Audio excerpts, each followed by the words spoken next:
మనం అనుకుంటాం కదా చాలాసార్లు, ఇదైతే బాగుండు, ఇది జరిగితే బాగుండు, వీసా వస్తే బాగుండు, పెళ్ళైతే బాగుండు, అప్పులు తీరితే బాగుంటుంది, ఈ ఆరోగ్యం సెట్ అయితే బాగుంటుంది, ఇల్లు కొనుక్కుంటే అయిపోయేది, సెటిల్ అయితే అయిపోతుంది, ఇది జరిగితే నాకు ఎంత లైఫ్ అంతా కూడా రిలీఫ్లో ఉంటాను నేను అని చాలాసార్లు మనం అనుకుంటాం కదా. కానీ మనం అనుకున్న దానికంటే ముందే దేవుడు మనకు ఒక చక్కటి వాగ్దానం ఇస్తున్నాడు.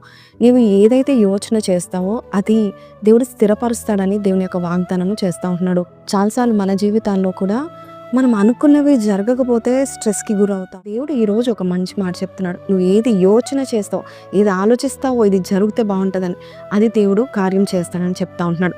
అయితే ఇది ఎప్పుడు చేస్తాడు?